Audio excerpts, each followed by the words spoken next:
랑은 아니지만 그래도 질질 끌지 않고 이혼해서 다행이란 생각이 드네요. 대학교와 대학원에서 컴퓨터공학을 전공하고 졸업 후에는 모 기업의 연구원으로 일하게 되었습니다. 제 입으로 이런 말을 하기가 남사스럽기는 하지만 제가 일에 대한 욕심이 있는 편입니다. 그래서 남들이 귀찮다거나 까다로워서 피하는 일들도 자처해서 도맡아 하곤 했네요. 그래서인지 금방 업무 능력과 책임감을 인정받아 다른 사람들보다 좀 빨리 승진을 했어요. 그렇게 제가 선임연구원이 되었을 때 남편을 만났습니다. 당시 남편은 회사에 들어온 지 3개월밖에 안 된 신입이었습니다. 보통이라면 남편과 제가 같이 일할 만한 기회가 없었는데 갑자기 제가 추진하던 프로젝트에 팀원이 한 명 더 필요하게 되었습니다. 그때 다른 동료의 추천으로 남편이 저희 팀에서 합류하게 되었어요. 솔직히 그때는 남편이 일하는 자세라든가 별로 마음에 들지는 않았어요. 그렇지만 사람 한 명이 아쉬운 상황에서 제가 퇴짜 넣을 그게 안 되어 어쩔 수 없이 가르치면서 함께 일을 해야만 했습니다. 사실 저는 누구한테 의지를 하는 성격이 아닙니다. 어떻게든 제 힘으로 해내야만 직성이 풀리는 성격이거든요. 그래서인지 다른 사람이 별다른 노력 없이 저한테 의지를 하는 것도 불편하고 부담스럽습니다. 하지만 남편과 함께 일해보니 단지 남에게 기대서 대충 넘어가려는 게 아니라 열심히 노력도 하는 것 같았어요. 그러면서 저에게 도움을 요청하니까 시간이 갈수록 남편이 기특하고 장에서 하나라도 더 가르쳐주게 되었습니다. 남편도 제 그런 마음을 읽었는지 열심히 배우고 따라와 주더라고요. 그래도 이때까지는 이런 남편에게서 이성으로서 남자로서 매력을 느끼지는 못했습니다. 솔직한 마음으로 아끼는 남동생을 챙겨주는 누나의 마음이었던 것 같아요. 그렇게 몇 달 동안 진행한 프로젝트도 끝나고 약간의 휴식기가 주어졌던 시기였습니다. 부모님께서 선자리를 만들어 주신 적이 있습니다. 그러나 말씀드렸다시피 저는 일에 대한 열정이 있었기 때문에 결혼하고 싶은 생각이 별로 없었어요. 친정 부모님은 그런 저를 이해하지 못하셨고 그저 제가 하루빨리 좋은 짝을 만나서 아이도 낳고 그렇게 살기를 바라셨습니다. 그래서인지 언젠가부터 주말만 되면 선자리를 잡아오시더라고요. 그렇게 한 3명을 만났지만 별다른 진전은 없었습니다. 그러다 하루는 회사 휴게실에서 남편을 우연히 마주쳤고 이런저런 이야기를 나누게 되었습니다. 남편이 저에게 요새 날씨도 좋은데 이번 주말에 뭐 하냐고 묻길래 선 보러 간다고 선 보는 것도 너무 지겹다고 지나가는 말처럼 이야기를 했습니다. 그런데 남편이 깜짝 놀라면서 선을 보냐고 하더군요. 그래서 그렇다고 하니 그러면 혹시 지금 잘 돼가는 사람도 있냐고 묻기에 그런 걸 왜 묻냐고 없다고 대꾸했어요. 그랬더니 저를 갑자기 전에 없던 눈빛으로 뚫어지게 바라보다가 그럼 저랑 만나요 이러더군요. 그래서 주말에 만나자고 이렇게 물으니 아니요. 우리 사귀자고요 이러더군요. 생각지 못했던 일이었기에 일터에서 누구 안 사귄다고 일에 지장 줄 수 없다고 딱 잘라서 대답했습니다. 하지만 남편은 포기하지 않고 생각해보고 대답해달라고 하더군요. 사실 저도 남편에게 어느 정도 호감은 있었기 때문에 번번이 모르는 남자들 앞에서 자기소개하듯 나갈 바엔 남편과 한번 만나볼까 싶기도 했습니다. 결국 남편의 고백을 받은 지 3일 후에 제가 사귀어보자고 했고 그렇게 저희는 결국 연인 사이가 되었습니다. 나이로는 동갑이었지만 회사에서는 제가 엄연히 더 높은 직급이기 때문에 저는 남편을 모모시라고 불렀고 남편은 저를 직함으로 불렀습니다. 하지만 저는 이게 이상하다고 생각해 본 적은 한 번도 없어요. 제가 먼저 사회생활을 시작했으니 당연한 일이죠. 하지만 남편은 저와는 달리 생각을 했던 것 같습니다. 문제가 발견된 건 본격적으로 결혼 이야기가 나오면서예요. 반년 정도 만났을 무렵 남편이 저에게 결혼하자고 하더라고요. 결혼 생각도 없었는데 얼떨결에 연애를 시작하게 되었고 남편에게 청혼까지 받으니 얼떨떨했지만 당시 남편에 대한 제 사랑은 한 번도 느껴보지 못한 감정이라고 표현해도 될 만큼 진실했기에 거절할 이유가 전혀 없었습니다. 저는 남편의 청혼에 좋다고 승낙을 했고 그때부터 일이 진행되기 시작했습니다. 시댁에 처음 간 날이었습니다. 남편은 중학교 시절 부모님 2분을 다 교통사고로 잃었다고 했습니다. 그 이후로는 남편보다 7살 많은 누나가 많이 보살펴 주었다고 했고요. 그러니 저에게 누나와 잘 지내면 좋겠다고 했고 제 입장에서도 당연히 그러고 싶었습니다. 하지만 그런 제 기대와 다짐은 첫 만남부터 산산이 부서져 버렸습니다. 당시 남편은 누나와 둘이 살고 있었기에 집으로 가는 것보단 좋은 곳에서 식사를 하는 편이 좋겠더라고요. 그래서 저희는 요즘 젊은이들 사이에서 유명한 퓨전 한정식 집으로 약속 장소를 잡았습니다. 신우는 식당이 마음에 들었는지 역시 내 남동생은 센스도 좋다면서 몇 번이고 감탄을 하더라고요. 사실 제가 고른 곳이었지만 남편도 굳이 정정하려 들지 않길래 누나 앞이라서 그런가 보다 하고 말았습니다. 그런데 그건 아무것도 아니더라고요. 신우와 이야기를 할수록 뭔가 신우가 잘못 알고 있는 것 같았습니다. 신우 말에 의하면 제가 대학교 졸업 후 작은 회사들을 전전하다가 힘들게 연구소에 입사했는데 일을 너무 못했대요. 그런 저의 허물을 감싸주고 덮어준 게 남편이었고요. 처음에는 무슨 말인지 잘 이해를 못해서 그냥 적당히 맞장구를 치며 머릿속에서 상황을 정리해보니 남편이 연구소 내 저와의 관계를 완전히 꾸며냈더군요. 저를 무슨 아무것도 모르는 여직원으로 묘사를 해놓고요. 일단은 적당히 신우의 말에 호응을 해주다 신우가 잠깐 자리를 비운 사이에 남편에게 물었습니다. 이게 다 무슨 소리야? 완전히 자기랑 내 상황을 반대로 꾸며놓은 거냐고 묻자 남편은 누나가 자기에 대한 기대가 너무 크기도 하고 누나 앞에서 어깨에 힘 좀 주고 싶어서 거짓말을 했다며 한 번만 눈 감아주면 안 되냐고 사정을 하더라고요.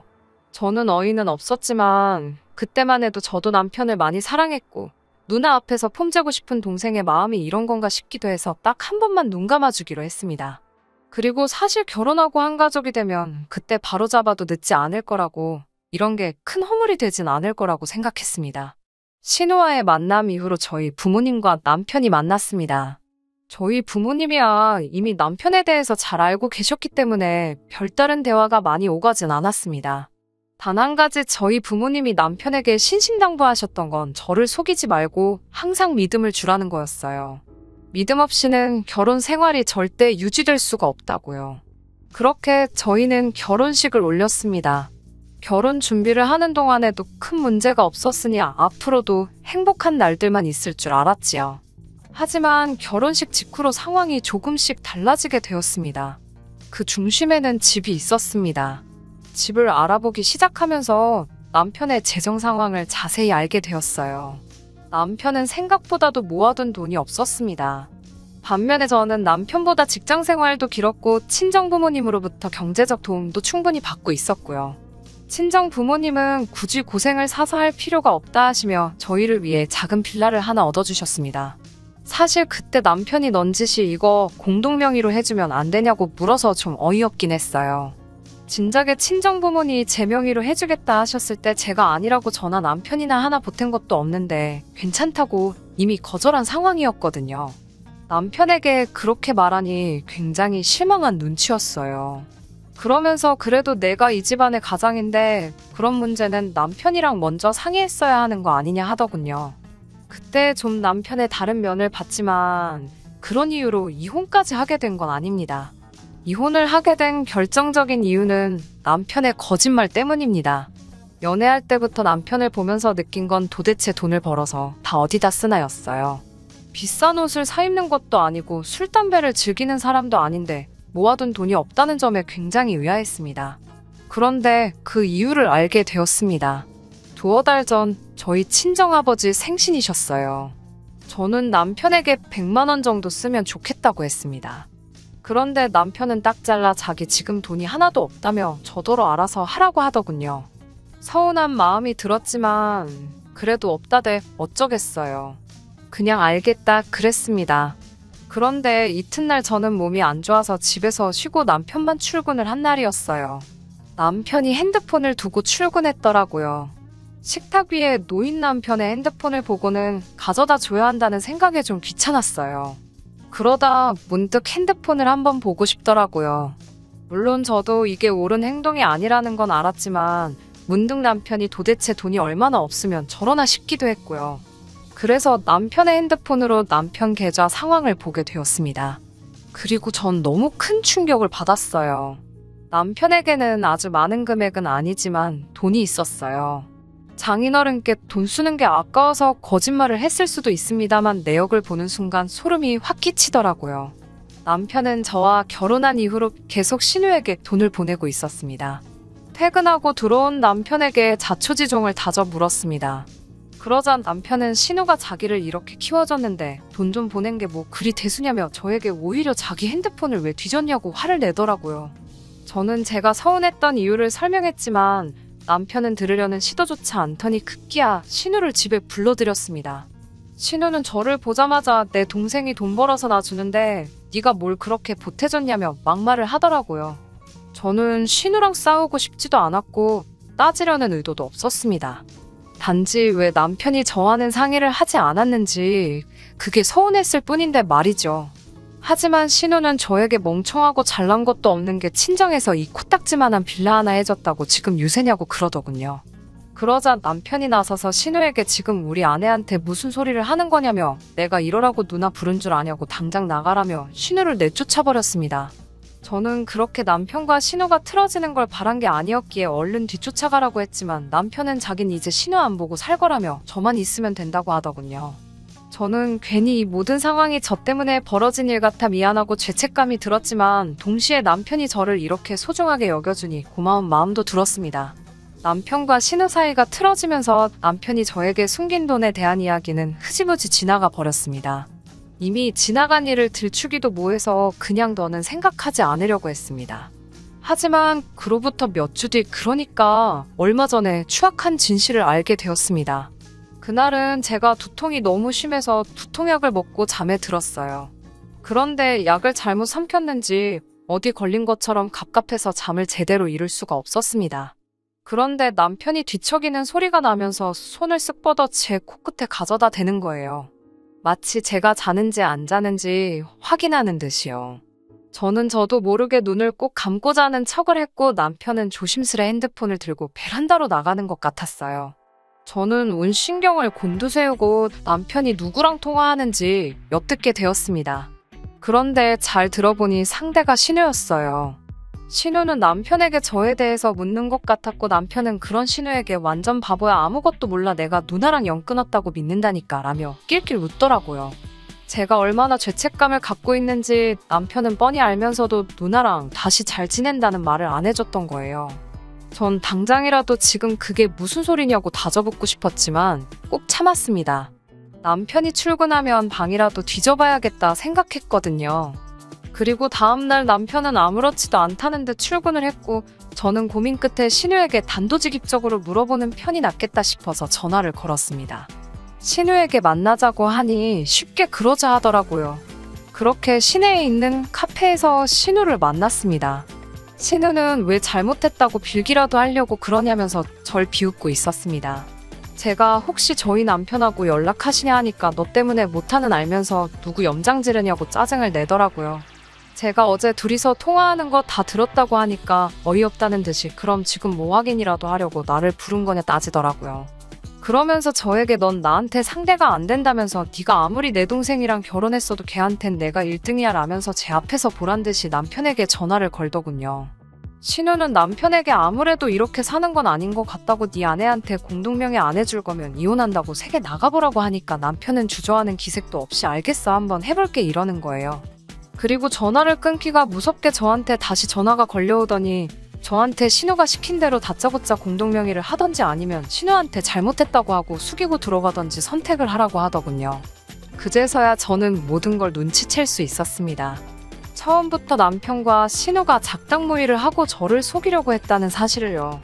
남편이 도대체 정확히 왜 그런 건지 이유는 알 수 없었지만 적어도 저를 속였다는 건 확실했고 그런 남편에게 더 이상 어떤 기대도 희망도 없었습니다. 그래서 이혼을 하게 되었네요. 이혼하기까지 쉽지는 않았습니다. 남편은 저에게 남매끼리 좀 친한 걸 가지고 유난이라면서도 제가 상처받았다면 미안하다고 자기는 단지 누나에게 자랑스러운 남동생이고 싶어서 그런 것뿐이라며 어떻게든 상황을 모면하려고 하더군요. 하지만 남편이 오히려 그렇게 어물쩍 상황을 넘기려고 할수록 저는 더 화가 났고 남편에게 한 번만 더 귀찮게 하면 인생 끝장날 줄 알라고 경고를 했습니다. 그러자 다시 한번 나서서 신우가 어디 하늘 같은 남편이자 직장 선배한테 개기냐는 말도 안 되는 소리를 짓거리더군요. 저는 결국 연구소에다 남편을 내보내든지 아니면 제가 이직하겠다고 엄포를 놓았습니다. 제가 이래봬도 이쪽 분야에서는 능력을 인정받아서 오라는 회사들이 몇 곳 있었거든요. 연구소 입장에서는 남편 때문에 저를 놓치는 건 엄청난 손해였기에 결국 남편은 유배나 다름없는 오주에 발령이 났고 그제서야 사태 파악을 한 남매가 제게 찾아와 이렇게까지 할 필요 있냐며 거듭 사과를 하더군요. 전 아랑곳하지 않고 남편도 신우와 함께 살던 집으로 돌려보냈고요. 지금은 속이 후련합니다. 지금 생각해보면 남편은 자격지심에 쩔어 있었던 것 같아요. 그러니 말도 안 되는 허풍과 거짓말로 자신을 감추려고 했던 거겠죠. 왜 진작에 그런 사람인지 몰라봤던 건지 솔직히 지금도 생각하면 시간을 돌리고만 싶습니다. 그래도 저는 이건 아닌데 라는 걸 알았을 때 결단을 내릴 수 있는 힘이 있었네요. 여러분도 용기가 없어서 이게 아닌데 싶은데도 끝맺지 못하는 일이 있으시다면 하루빨리 결정을 내리고 저처럼 후련하고 개운하게 생활하시면 좋겠습니다. 끝까지 들어주셔서 감사합니다. 오늘의 사연은 여기까지입니다. 구독과 좋아요, 알람 설정 부탁드리고 더 좋은 사연으로 다시 찾아뵙겠습니다. 감사합니다. 신바람 사연 아파트, 오늘의 사연 시작하겠습니다. 안녕하세요. 결혼 생활 2년 만에 이혼하게 된 여자입니다. 저라고 잘한 건 없지만 그래도 사연 들으시는 분들이 저 대신에 그 사람들 욕 좀 시원하게 한번 해주신다면 제 마음이라도 혹시 조금이나마 후련해질까 싶어서 이렇게 사연 한번 적어봅니다. 저한테는 오빠가 한 명 있어요. 34인데 아직도 장가를 못 간 오빠예요. 어려서부터 아들 소중히 하는 집안 분위기에 저는 사실 오빠랑은 사이가 썩 좋지 못했어요. 집안 형편이 어려운 상황인데도 하고 싶은 공부 다 해가며 집안의 지원을 싹 다 몰아받는 오빠가 마음에 안 들었거든요. 학교 공부만 충실히 해도 좋은 대학 갈 수 있다는 말들이 무색하게 저는 학창시절에 그렇게 공부를 잘하는 편이 아니었어요. 나름 최선을 다해 공부했지만 서울에 있는 대학교는 꿈도 꿀 수 없었고 그나마도 합격한 지방공립대는 문턱도 밟아보지 못했습니다. 그런 대학 나와서 뭐에 쓰냐고 헛돈쓸바에 돈이나 벌라는 부모님 덕분에 말이지요. 그래서 근처에 있는 전문대에 들어가게 되었고 졸업하고부터 근처에 있는 평범한 중소기업에 들어가서 격리일을 하게 되었습니다. 아무튼 제가 취직을 하고 나서 우연찮게 남편과 만나게 되었습니다. 홀어머니 밑에서 자라온 남편도 집안 형편 때문에 대학을 가지 못한 상황이었지만 그래도 저처럼 어찌어찌 그 환경 이겨내고 열심히 사는 사람처럼 보였습니다. 중고차 영업소에서 영업사원을 하던 남편과 저는 연애를 하게 되었고 별다른 문제 없이 만남을 이어오다가 결혼을 하게 되었습니다. 결혼 이야기가 오가면서 시어머니께서 아들 장가갈 때를 위해 평생을 아끼고 모아온 돈이라고 하시면서 8천만 원이 든 통장을 건네주셨습니다. 시어머니는 참 기품 있어 보였고 아들 자식이라고 하나 있는데 여태껏 공부 못 시켜준 게 한이라며 돌이켜보니 이 돈을 아들한테 투자했으면 좋았을 걸 이제 와서 생각해보니 후회만 남는다고 하시더라고요. 이제 와서 후회해봐야 늦었고 내 가진 거 전부 털어서라도 앞으로 아들 인생 행복하게 해주고 싶다며 자기는 혼자 알아서 살 길을 찾을 테니 이 돈은 신혼집구 하는데 보태라고 하시더군요. 시어머니는 참 좋은 분 같았습니다. 그때는 이게 다 연기라는 걸 당연히 생각해본 적이 없었지요.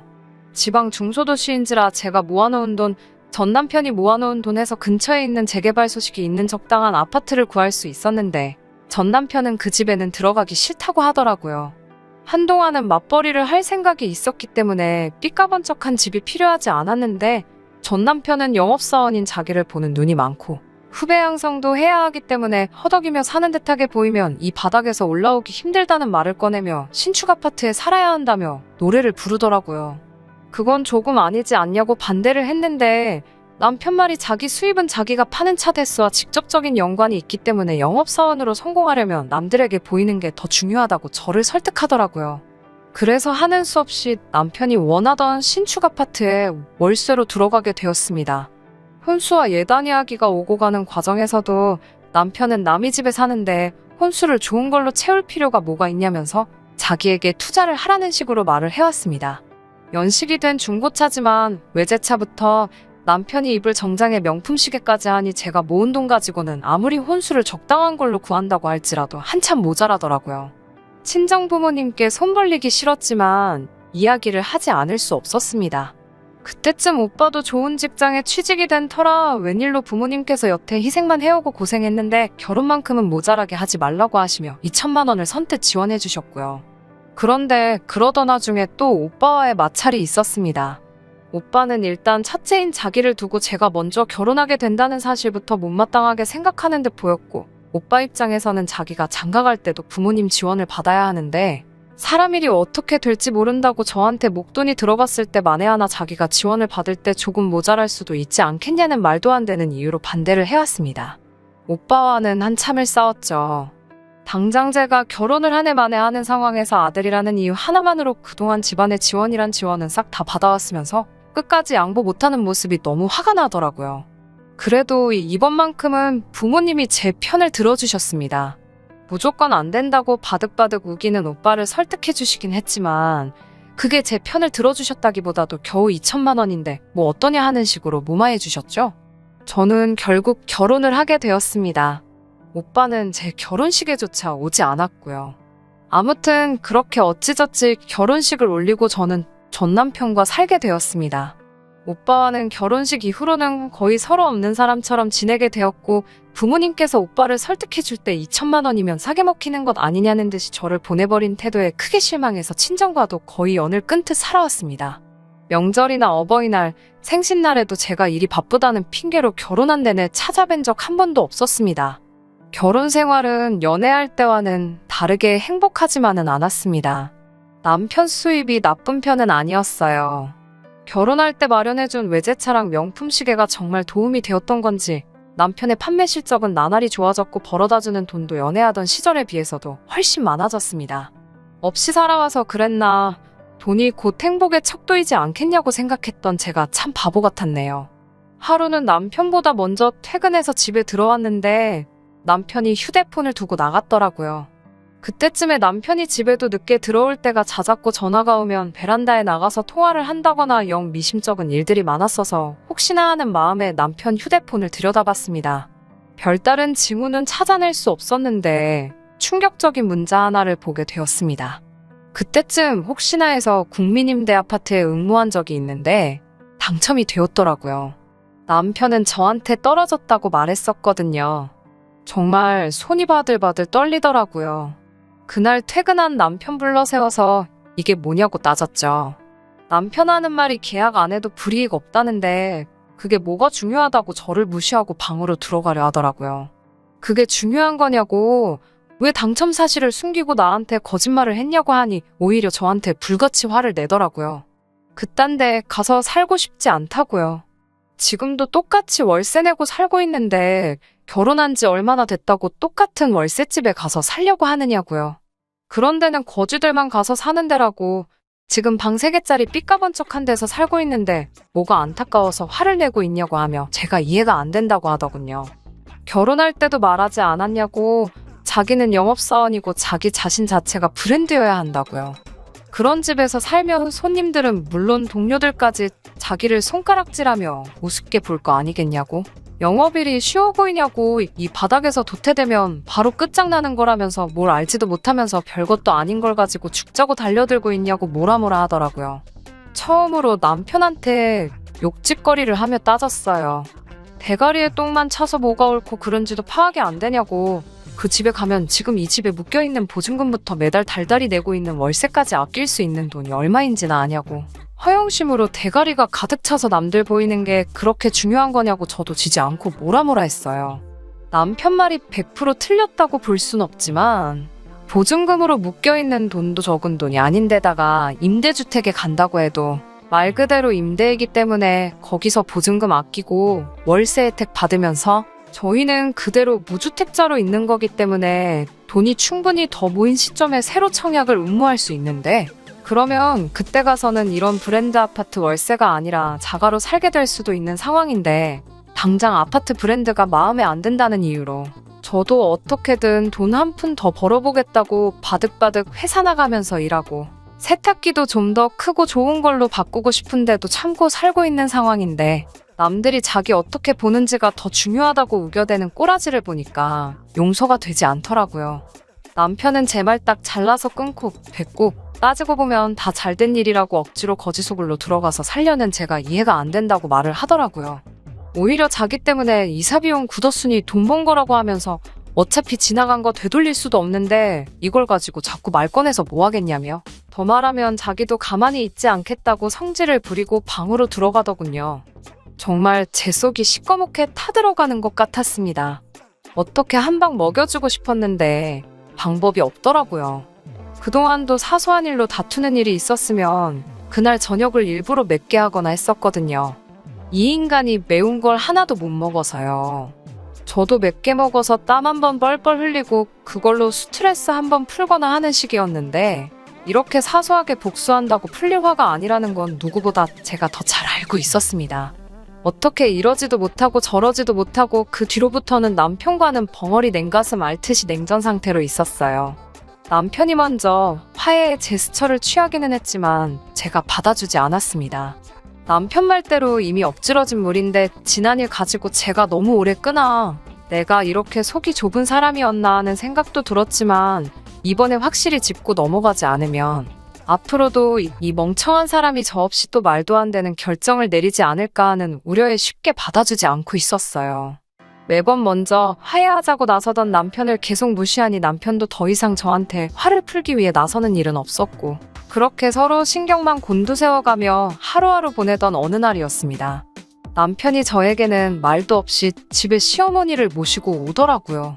시어머니가 저희 집에서 가까운 곳에 살기는 하셨지만 그동안 교류는 따로 없었거든요. 그러니 여기서 갑자기 시어머니의 등장은 의외라고 생각했습니다.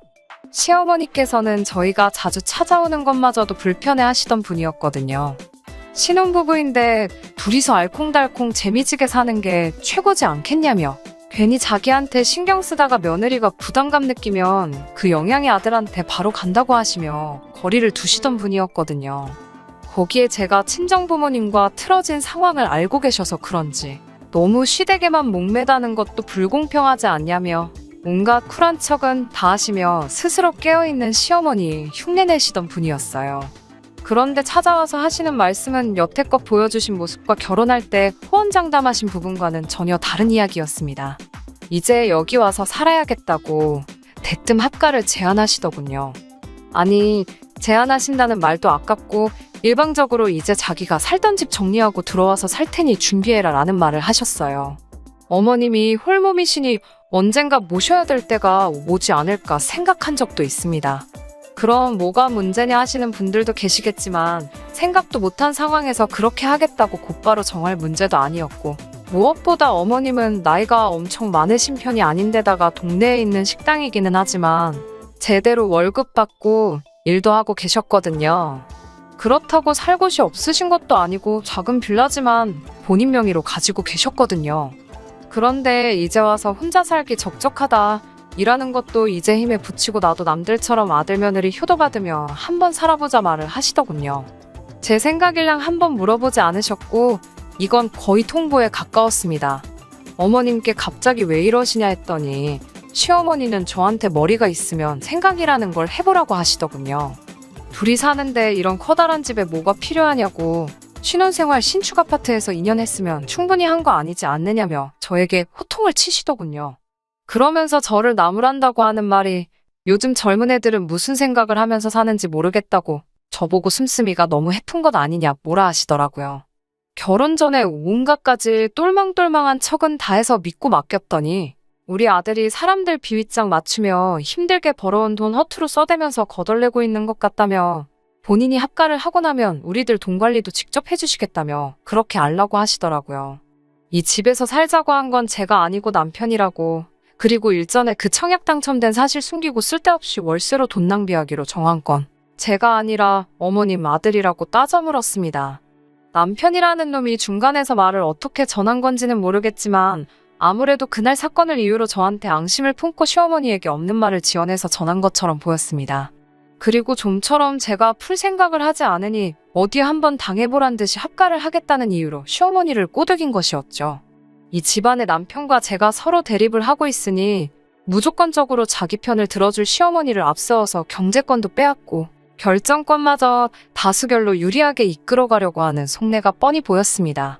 모신다고 못 모실 것도 없지만 이런 식으로 시어머니와 합가를 할 생각은 없었습니다. 모시게 된다면 정말 어머님께서 혼자서 아무것도 하지 못하는 때가 오면이라고 생각했다. 아직까지는 여력이 있으시지 않느냐. 집도 아직 월세이고 둘이서 자리 잡지도 못했는데 이렇게 오시면 곤란하다고 말씀을 드리니 자리 잡는다는 게 뭐냐고.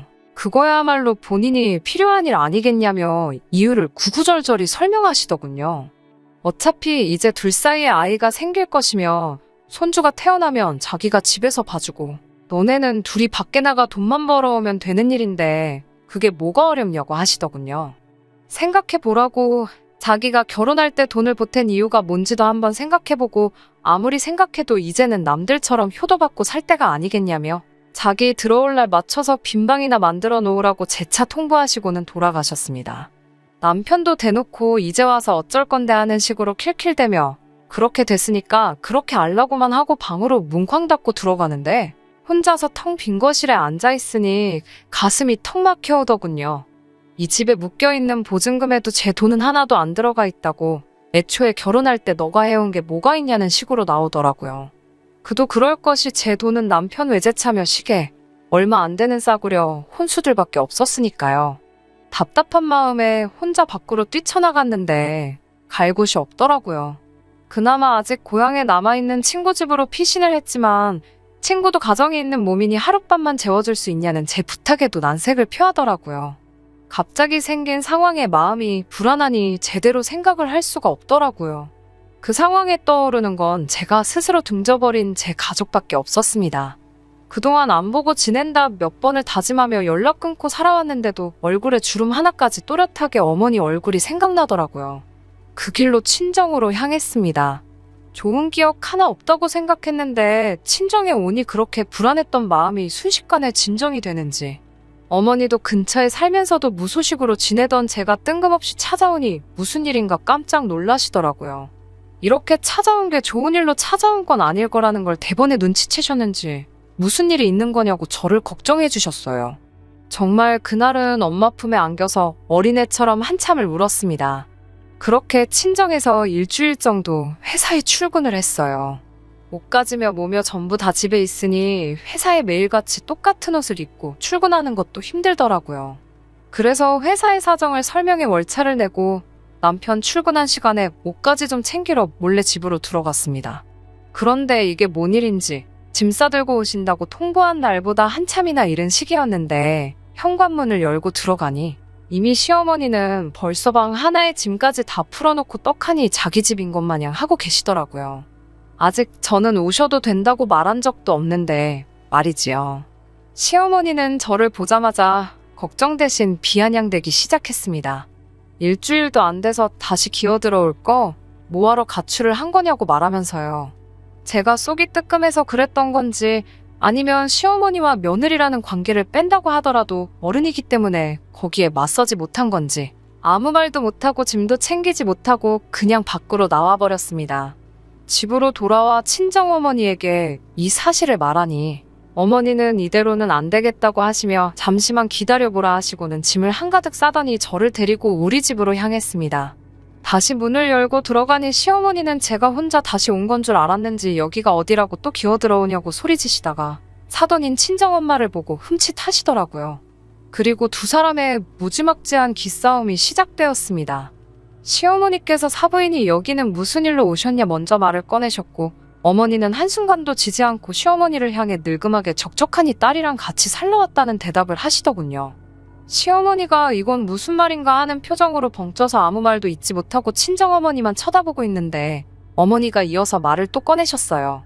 사부인께서도 아들하고 같이 살러 들어오신 거 아닌가요? 저도 같은 이유로 여기 와 있는 겁니다. 라고 말씀하시고는 시어머니가 짐을 풀어놓은 방으로 싸우신 짐을 풀기 시작하면서 시어머니 물건들을 밖으로 다 빼기 시작했습니다. 사부인은 혼자시니 작은 방 써도 되는 것 아닌가요? 하고 웃으시면서 말이에요.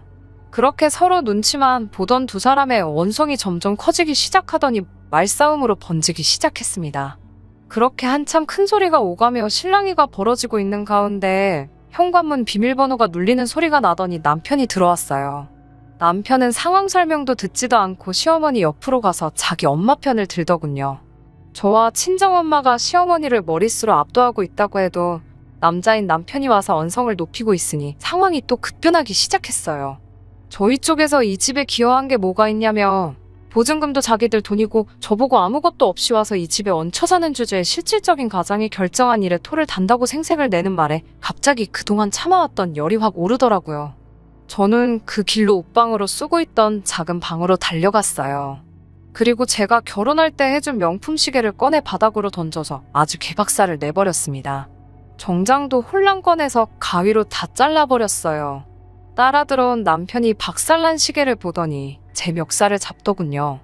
아무리 비싼 시계라지만 저와 함께한 시간이 얼마인데 시계 하나 박살난 걸 가지고 저러니 같이 지내온 시간이 다 무언가 싶었습니다.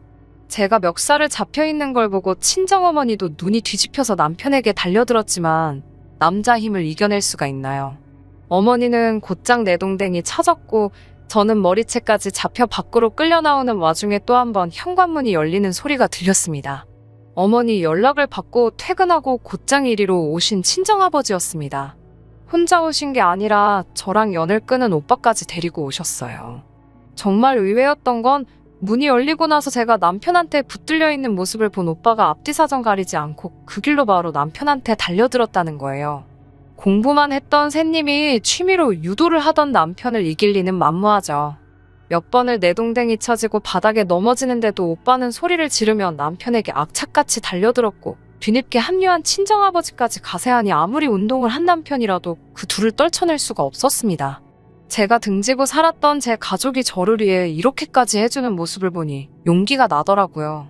두 사람 떼어내느라 헉헉대고 있는 남편 앞으로 다가가 뺨을 한 대 올려붙였습니다.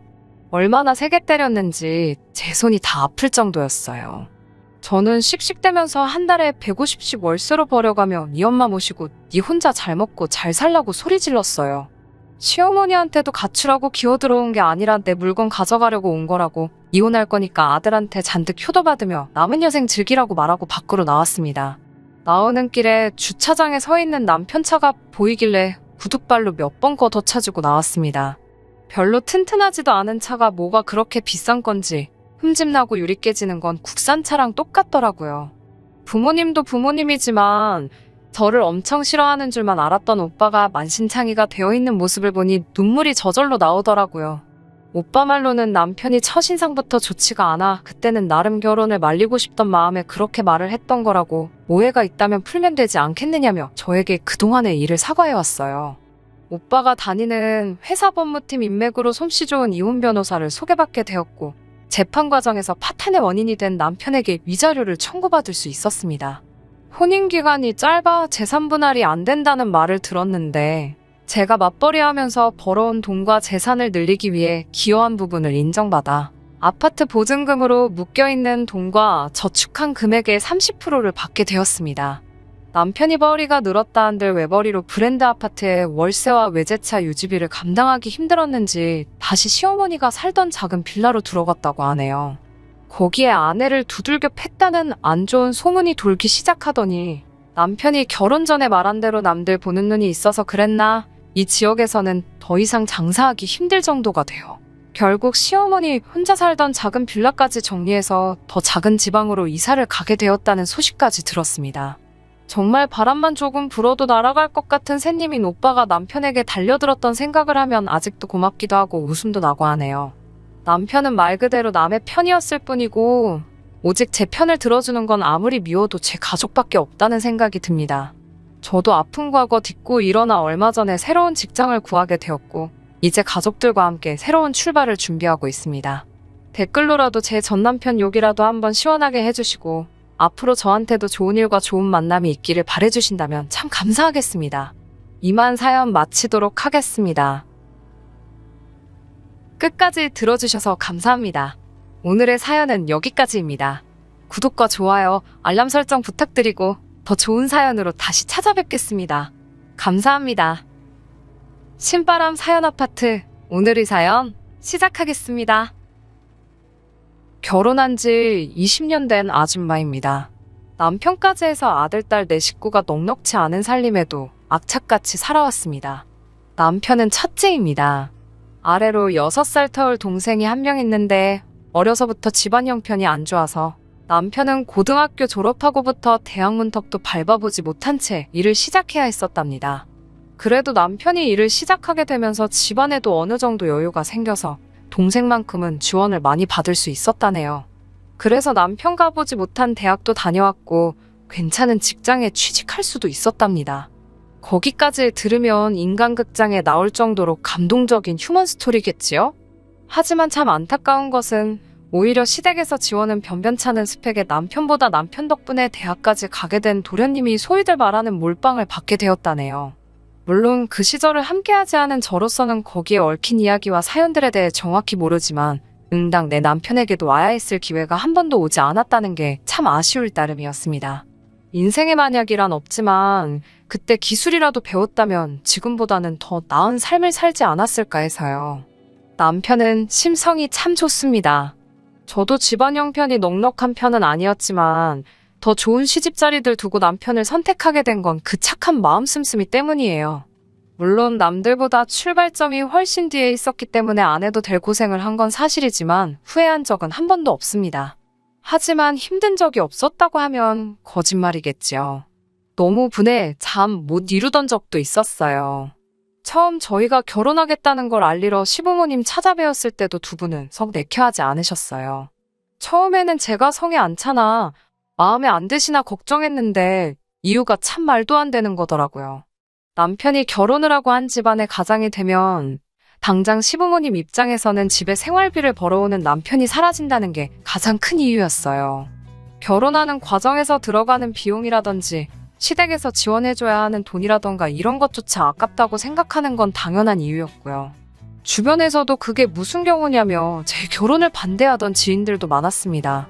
그래도 저는 남편에게 갖고 있는 신뢰도 컸고 이 사람이라면 조금 부족할지언정 행복하게 살 수 있을 거라 믿어 의심치 않았습니다.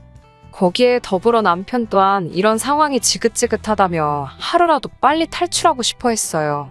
저도 남편의 식구들이 남편을 대하는 태도나 요구하는 것들을 직접 눈으로 보았기 때문에 나까지 이 사람을 저버린다면 영영 이 사람은 자기 가족들을 위해 희생만 하게 될 거라는 생각이 들었습니다. 무슨 만용이었는지 이 사람을 구원해줄 사람은 저 하나뿐일 거라는 생각을 했고 시부모님의 반대에도 우리는 결국 결혼하게 되었습니다. 당연히 시부모님은 결혼식장에서도 협조적이지 않았어요. 초지일관 무슨 불만 가득한 표정으로 식장에 계셨고 축복받아 마땅한 자리에서 가장 기뻐해 주셔야 할 분들의 응원 없이 결혼을 하게 되었습니다. 결혼식이 끝나고 나서도 시부모님은 우리 결혼을 축복해주기보다 돈부터 찾으시더군요. 시부모님 입장에서는 내키지 않는 결혼을 우리가 우겨서 한다는 이유로 결혼 비용이나 그 어떠한 부분에도 도와주신 거 하나도 없었고 심지어 결혼식에 참석한 신랑 측 하객들도 전부 다 남편이 그동안 사회생활 하면서 만나온 사람들밖에 없었습니다. 시부모님께서 가난하게 살아오시면서 친척들 돈을 빌려서 갚지 않은 것도 많았고 그런 사소한 사건들을 이유로 연을 끊고 살게 되었다고 들었거든요. 저희도 굳이 그 돈을 건드리고 싶지 않았어요. 당연히 시부모님이 가져야 할 돈이라고 생각한 건 아니지만 말하지 않아도 스스로 그 돈에 욕심을 부리실 거라는 걸 알고 있었기 때문에 애초부터 포기하고 있었습니다. 결혼 이후에 친정부모님께서도 어느 정도의 지원을 해주시고 싶어 하셨지만 시댁에서 뭐 하나 받은 것도 없었을 뿐더러 저희 집이라고 사정이 그렇게 넉넉한 상황은 아니었기 때문에 우리끼리 처음부터 아무것도 없이 시작해보고 싶다 저희 부모님을 한사코 말렸습니다. 축의금 드린 걸 가지고 남편은 그게 자기 부모님께 드리는 마지막 돈이라고 말하며 인연을 끊고 살아왔어요. 처음에는 돈 필요하다는 연락도 자주 받았습니다. 이제 둘이서 버니 더 여유가 있지 않느냐는 말도 안 되는 논리로 대놓고 남편에게 생활비를 요구했지만 남편은 단호하게 거절했습니다. 이제 자기도 가장이고 챙겨야 할 가족이 있으니 생활비를 더 이상 줄 수 없다고요. 시아버지는 대번에 남편 뒤통수를 손바닥으로 후려갈기시더라고요. 본인이 너를 그렇게 키운 적 없다고 아주 여자한테 홀려서 가족이고 뭐고 눈에 보이는 게 없냐고 아주 입에 담기도 힘든 욕을 하시더라고요. 남편은 그 상황에서도 꿋꿋하게 축의금 드린 걸 마지막으로 더 이상 도와드릴 수 없다는 말만 반복했고 시아버지의 손찌검에도 말을 바꾸지 않는 남편의 모습에 두 분도 곧 포기하시고 가시더군요. 가는 길에도 폭언은 잊지 않으셨습니다. 여자한테 홀려서 가족 등지는 사람들 중에 잘 되는 사람 한 명도 본 적이 없으시다고요. 어디 한번 얼마나 잘 사나 두고 보자며 있는 대로 성질을 부리고 나가셨습니다. 우리는 방 한 칸짜리 비좁은 원룸에서 신혼생활을 시작했어요. 그래도 남편이 고등학교를 나오고부터 모아온 돈을 전부 다 자기 부모님께 드린 건 아니더라고요. 그 와중에도 자기 미래를 위해서 조금씩 저축해온 돈이 있었기 때문에 제가 모아온 돈과 약간의 대출을 합쳐 전세로 신혼집을 시작할 수 있었습니다. 남들 다 하는 신혼생활 포기하고 대출금부터 없애기 위해 정말 눈에 불을 켜고 서로 일만 하고 허리 졸라매 돈을 아꼈습니다. 결혼 2년 차에 대출금을 전부 갚을 수 있었고 그 다음 해에는 코딱지만한 사이즈지만 방 2개짜리 아파트를 자가로 가질 수 있게 되었습니다. 사실 원룸 전세를 정말 좋은 조건에 들어갔기 때문에 거기서 좀 더 지내며 돈을 더 모아 훨씬 좋은 곳으로 이사를 가는 방법도 있었지만 시부모님이 집 주소를 알고 있다는 사실이 너무 싫어서 준비가 되는 대로 그 집에서 나오고 싶었습니다. 둘이 살기에도 비좁은 방 2개짜리 아파트였지만 말한 대로 너무 행복했습니다. 그런데 안 그래도 좁은 집에 새 식구가 한 명 생기게 되었어요. 첫째가 생기게 된 것이죠. 저도 남편도 너무 기쁘고 행복했고 그 소식을 전해들은 친정부모님도 뛸 듯이 기뻐해 주셨습니다. 아이가 생겼다고 일을 그만둘 수는 없었으니 저는 계속 출근을 하는 상황이었지요. 그리고 평소 때처럼 퇴근을 하고 집에 돌아왔는데 매일 같은 신발 신으며 신발이라고는 한 켤레씩밖에 없던 신발장에 못 보던 신발이 2켤레가 더 있더라고요. 신발의 주인은 시부모님이었습니다. 거실에서 이제 오냐고 말하는 목소리를 들었을 때 온몸에 소름이 올라오더라고요. 여기는 어떻게 알고 찾아오신 건가 했더니 남편이 주소를 알려줬다고 하네요. 임신 소식을 들었다고 축하한다고 하시며 돈 10만 원이 든 봉투를 저에게 건네주셨습니다. 시부모님이 집에 돌아가시고 그날 남편하고 처음으로 싸웠습니다. 대체 무슨 생각으로 집 주소를 알려준 거냐고요. 영 끊고 살기로 한 거 아니었냐고. 그렇게 보고 싶었으면 혼자 찾아뵈면 되는 걸 무슨 생각으로 집 주소까지 알려준 거냐 따졌어요. 남편은 고개만 푹 숙인 채로 미안하단 말만 중얼거리더라고요. 하지만 아무리 생각해도 시부모님께 주소를 알려줬다는 사실이 이해가 되지 않아서 남편을 계속 다그쳤습니다. 계속 저한테 욕만 먹으며 아무 말 못하던 남편이 버럭 성질을 내면서 제게 말하더라고요. 아이 생겼다는 이야기를 장인 장모님께 처음 말했을 때 자기는 마음이 아주 찢어졌다며 그걸 알고나 있냐고요.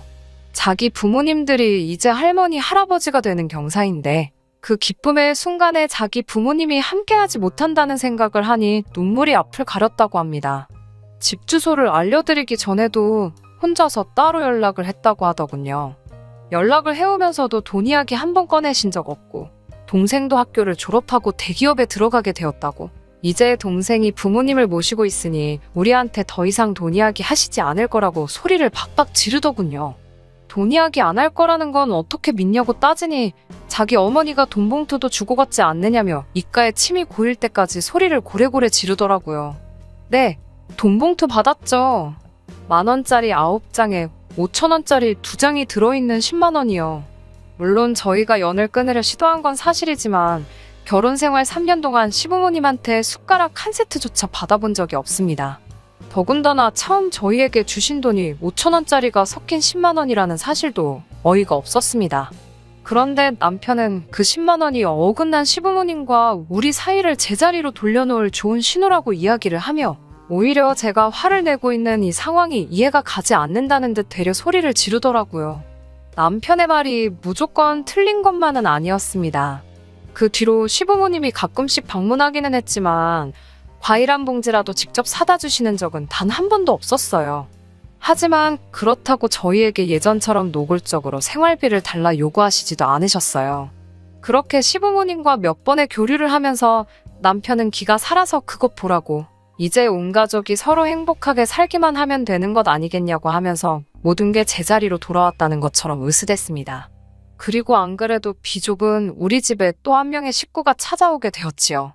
둘째인 딸이 태어나게 된 것입니다. 다행스럽게도 맞벌이 부부였던 저희가 계속 일을 할 수 있었던 건 친정어머니의 도움이 컸습니다. 저희 형편을 알고 계시기도 했고 결혼할 때 아무것도 지원해주지 않았다는 걸 이유로 제가 퇴근할 때까지 아이를 아무 대가 없이 봐주시고 계셨거든요. 그러던 어느 날 시어머니께서 저를 따로 찾으셨습니다. 단도직입적으로 저를 찾은 이유를 말하시더라고요. 사돈이 애 봐준다고 고생 많은 거 안다고 웬일로 따뜻한 말을 건네며 자기도 할머니 된 기쁨 좀 누려보고 싶다고 둘째가 태어난 김에 자기도 아이를 돌봐주고 싶더라고요. 마음만은 고맙지만 조금 의아하기도 했습니다. 왜냐하면 3살 된 아들은 손이 많이 가니 싫고 갓난쟁이인 딸아이를 자기가 맡아주고 싶다고, 아들은 친정어머니가 계속 보게 하고 갓난쟁이만 제가 출근하는 길에 시부모님 집에 내려주고 가라고 하시더라고요. 친정어머니가 집으로까지 와주셔서 아이들을 돌봐주시는데 그러실 필요 없다고, 아이가 정 보고 싶으시면 그냥 집에 오시면 된다고 하니 불편하게 사돈하고 어떻게 한 집에 같이 있느냐고 그건 싫다고 하더라고요. 그래서 저도 굳이 그렇게까지 해서 아이를 어머님께 맡겨야 할 이유를 모르겠다고, 시댁하고도 거리가 가까운 편도 아니고 회사를 가는 길에 내려놓고 가면 저도 길을 돌아가야 하기 때문에 출근하는 데만도 빠듯해서 안 되겠다고 했더니 갑자기 저에게 언성을 높이는 게 아니겠어요. 그저 시애미가 하는 일이라면 거절부터 하고 본다고 하면서 니네 엄마한테 돈을 얼마를 주길래 시모가 애 봐준다는데도 싫다고 하는 거냐고 소리를 지르시더군요. 시어머니가 아이를 봐준다는 목적은 하나였어요. 할머니 된 기쁨을 누리고 싶은 게 아니라 아이를 돌봐준다는 명목으로 우리한테서 돈을 받아가기 위함이었던 거죠. 그 와중에도 아이 둘 다 봐주는 건 힘들 거라고 생각한 건지 갓난쟁이인 딸아이만 봐주고 싶다고 하는 거였고요. 그러면서 제가 지금 친정에다가 돈을 빼돌리고 있다고 말하니 어이가 없더군요. 이제서야 본성을 드러내나 싶어서 친정어머니는 대가 없이 저를 위해 아이 돌봐주고 계시는 거라고, 돈 때문에 하고 계시는 거 아니라고 한마디 했죠. 시어머니는 입에 침이나 바르고 거짓말을 하라고 말하고 믿을 생각도 안 하셨고요. 아무튼 아이는 어머님께 맡길 생각 없고 봐주신다고 해도 돈을 드릴 여유도 없다고 말했습니다. 시어머니는 아직도 본성이 안 바뀌었다며 혀를 차시고 저도 더 길게 이야기하기 싫어서 자리 박차고 나왔습니다. 그날 저녁에 남편하고 싸운 건 두말 할 것도 없고요. 정말 두 아이 태어났을 때까지 남편과 싸운 일이 손에 꼽았는데 2번 다 시부모님이 연관된 일이었네요. 하지만 보라고 결국에는 또 우리에게 돈을 요구하신 거 아니냐 따졌더니 남편은 그게 어딜 봐서 돈을 달라고 하신 거냐, 그건 돈을 달라고 한 게 아니고 정당한 대가를 요구한 거라 고집을 부리더라고요.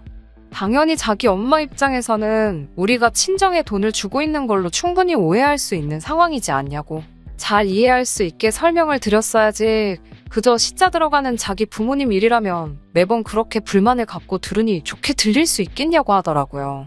그렇게 남편하고 대판 싸우고 냉전을 하고 있던 와중에 시어머니가 저에게 노골적으로 아이를 봐줄 테니 돈을 달라고 요구한 이유를 알게 되었습니다. 그건 바로 도련님 때문이었어요. 이제 장가갈 준비를 하던 도련님을 위해 한 푼이라도 더 돈을 지원해주고 싶으셨던 거죠. 대놓고 저희한테 둘째가 장가가니 돈을 내놓으라 할 상황이 안 된다는 걸 알고 계셨으니 아이 봐준다는 걸 이유로 저희 돈을 가져가려고 했던 거죠. 그 사실을 어떻게 알게 되었냐면 도련님 장가 보내기 위해 이래저래 노력을 해봐도 돈 나올 구멍이 첫째인 남편밖에 없었으니 나중 가서는 대놓고 동생 장가 가는데 너네는 아무것도 안 하냐며 돈 1,000만 원이라도 내놓으라는 식으로 나오시더라고요. 둘째가 시집가는 집안이 무슨 집안인지 아냐며 나중에 가서 아쉽게 안 할 테니까 투자한다고 생각하고 막무가내로 저희가 가지고 있는 여유자금을 다 내놓으라고 하셨어요. 남편 입장에서 그 돈을 주고 싶었는지 주기 싫었는지는 모르지만 그래도 그간 저한테 해왔던 소리나 으스대던 게 있기 때문에 그 말에는 대번에 거절을 해주더군요. 지금 와서 생각해보니 절 위해 그런 대답을 한 거라지만 별로 고맙지가 않네요. 차라리 그때 준다고 했으면 제가 질려서라도 결정을 일찍 내렸을 거라는 생각이 들 때가 있거든요. 아무튼 그렇게 시부모님 시커먼 속내를 다시 알게 되고 그러면 그렇지라는 태도로 일관하니 남편도 더 이상 저에게 시부모님이나 도련님네와 좋은 관계로 지내기를 강요할 수 없었습니다. 그리고 그제서야 저도 내면의 평화가 찾아왔고 친정어머니께서 계속 아이를 돌봐주면서 저도 회사 일에 집중하며 지내올 수 있었습니다. 그리고 그렇게 시댁과는 연을 끊고 지냈네요. 남편이 뒤에서는 연락을 하고 지냈는지는 몰라도 저는 아무리 시어머니한테 전화가 온다 해도 받은 적 없었고 집까지 찾아온다고 해도 문 열어드린 적 없습니다. 남편 속이 그때마다 타들어간 건 알겠지만 저는 더 이상 그 사람들에게 빈틈을 보여주고 싶지 않았거든요. 제가 얼마나 단호한지 충분히 인지를 하는 분들이시니 연락이 끊기는 건 그렇게 오래 걸리지도 않았어요. 아무튼 그렇게 지긋지긋한 10월도와 이별하고 현재까지 아득바득 살아왔습니다. 그리고 드디어 방 3개짜리 40평형 아파트를 갖게 되었습니다. 경기도에 새로 개발된 신도시이긴 하지만 신축 아파트이고 처음 이삿짐 드리는 날에는 감개가 무량하더군요. 그 비좁은 집에서 부대끼며 살며 참 고생도 많이 했습니다. 초등학교 때까지야 애들이 어려서 한 방을 쓰게 했지만 아이들 커가면서 더 이상 같은 방을 쓰게 할 수 없었고 그때부터 첫째인 아들이 희생해서 거실을 자기 방처럼 사용했습니다. 구석의 작은 책상에서 공부하고 거실인지라 그 흔한 침대도 놔주지 못하고 이제 다 끝났다 생각했는데 15년 가까이 연을 끊고 지낸 시부모님이 또 저희 집으로 찾아오셨더군요. 어떻게 오셨는지는 궁금하지도 않았습니다. 뻔하게도 남편이 모시고 왔더군요. 집 이리저리 다니면서 신축 아파트라 그런지 집이 참 좋다며 구경을 하더라고요. 제 속은 속이 아니었죠. 언제 가실런지 싶더라고요. 이번엔 또 어떤 이유를 대며 돈을 내놓으라고 하려나 예상하고 있는데 제 예상과는 다르게 저희에게 달마다 돈을 주겠다고 하시더군요. 첫째가 쓰기로 한 큰 방에 가셔서는 화장실도 바로 방 옆에 붙어 있으니 자기들이 이 방을 쓰면 좋겠다고 하시네요. 우리 집에 와서 살겠다고 말하는 거죠. 누가 살게 해준다고 했냐고, 왜 또 15년 만에 갑자기 오셔서 그런 말을 하시냐고 했더니 이번엔 다르다고 네가 좋아하는 그 돈 우리가 줄 테니 여기서 살겠다고 막무가내로 우기더라고요. 그 돈이 얼마나 되는지는 모르지만 궁금하지도 않았고 같이 살고 싶은 생각도 없었습니다. 말도 안 되는 소리 하실 거면 그냥 돌아가시라고 두 분을 문 앞으로 내모니 그제서야 저한테 부탁하듯이 제발 이 집에서 살게 해달라고 말하며 본인들 사정을 설명해 주더라고요. 남편 돈까지 뜯어가며 올인했던 둘째한테 손절당한 지 오래라고 하덥디다. 빚까지 내가며 장가를 보냈는데 경제력 없던 시부모님이 그 돈을 갚을 방법은 따로 없으셨죠. 그래도 어떻게든 이자만큼은 두 분이서 충당을 하려고 했고 원금은 도련님이 버는 돈으로 메꾸고 있었나 봅니다. 도련님과 결혼한 동서네가 얼마나 대단한 집인지는 모르겠지만 그 대단하다는 집안에서 시댁으로 돈이 들어가고 있는 상황이 썩 달갑지는 않았나 봅니다. 그 말을 듣는데 뿌린 대로 거둔다는 말이 괜히 있는 말이 아니로구나 싶었어요. 친정어머니가 아이 돌봐줄 때 거기에 돈을 얼마를 주는 거냐며 성질 뻑뻑 내던 시어머니 모습이 스쳐 지나가더라고요. 아무튼 도련님이 어떻게든 무마할 수 있는 단계를 지나고 나니 시댁으로 돈 빼돌리고 있다는 걸 이유로 더 이상 몰래몰래 시부모에게 지원을 해준다면 이혼하겠다는 이야기까지 나왔나 봅니다. 너무하다고 생각할 수도 있지만 그쪽 입장에서도 남자가 해온 집 때문에 딸을 믿고 보낸 건가 본데 막상 결혼하고 나니 그게 전부 다 빚더미고 그 돈을 갚아야 하는 게 자식들이다 보니 그쪽에서는 사기 결혼했다 싶은 마음도 있었을 테니 이해가 가더라고요. 그리고 그렇게 몰빵했던 둘째에게 손절당한 시부모는 마지막까지 본인들이 살고 있는 집까지 정리해서 남은 빚을 갚아줬고 남은 돈 얼마 되지 않는 거 들고 나와서 그 돈을 우리한테 줄 테니 방 하나를 내놓으라는 식으로 찾아온 거지요. 어떻게 보면 참말년에 불쌍한 사람들이 되었지만 이해해주고 싶은 생각 하나도 없었습니다. 여태까지 남편에게는 그 어떤 지원조차 하지 않고 오히려 앗아가기만 했던 사람들이 아무렴 이제 더 이상 갈 곳이 없어 찾아왔다지만 그렇게 하도록 두고 싶지도 않았습니다. 하지만 슬프게도 남편은 저와 같은 생각이 아니더라고요. 결혼 생활 20년간 3년 남짓한 시간을 제외하고 연을 끊고 살아왔지만서도 자기 부모를 저버릴 수 없었나 보더라고요. 시부모님 두 분이 처음으로 저한테 굽신대며 돌아가신 그날 밤 남편은 어떻게는 저를 설득하려고 하더군요. 10몇 년의 시간 동안 얼굴 한번 안 보고 살지 않았느냐. 20년 되는 세월 동안 날 위해 부모 등지고 살았으니 남편 도리는 충분히 다 한 것 같다고 이제는 자기가 자식된 도리를 하게 해달라 하더라고요. 그렇게 못한다면 어떻게 할 것이냐 물었더니 그러면 이혼을 해달라고 하더군요. 어처구니가 없었어요. 저는 평생을 빼앗기기만 하던 남편을 위해 이 한 몸 다 바쳐서 희생했고 이 사람도 그걸 알고 있을 거라 생각했는데 이 사람은 자기가 저를 위해 여태껏 희생해왔다는 논리를 펼치고 있었으니까요. 마지막 남은 기대에 합가는 절대 할 생각 없고 차라리 시부모님 얼마 안 되는 남아있는 돈에 합쳐서 월세방을 구해주고 일정의 생활비를 주는 게 어떻겠냐는 제안까지 했습니다. 남편은 애써 힘든 길을 선택했습니다. 끝까지 시부모님을 모실 생각이 없다면 이혼을 하겠다고요. 이혼은 협의에 따라 진행되었습니다. 양육권과 아파트는 제가 가져가고 통장에 있는 돈 일부를 남편이 가져가는 걸로 이혼을 하게 되었습니다. 정말 속상하고 답답했는데 이혼 후에 또 어이없는 일이 발생하고 말았네요. 제 명의의 아파트를 가지고 재산분할 청구 소송이 들어왔네요. 끝까지 욕심을 버리지 않는 시부모님을 용서할 수가 없었습니다. 남편까지 잃은 상황이 앞밖에 남지 않은 저를 너무 우습게 본 처사였어요. 저는 그 길로 시부모님을 파탄에 대한 유책사유자로 위자료 청구 소송을 진행했고 남편에게는 나로 양육비 청구 소송을 걸었습니다. 아이들이 성인이 될 때까지 남편은 양육비를 지급해야 했고 시부모님은 얼마 남지 않은 가지고 나온 돈마저도 저에게 위자료로 지급을 해야 했습니다. 남편이 시부모님을 이끌고 와 제 앞에서 빌더군요. 이렇게는 앞으로 살아갈 수 없다고 제발 선처해달라고요.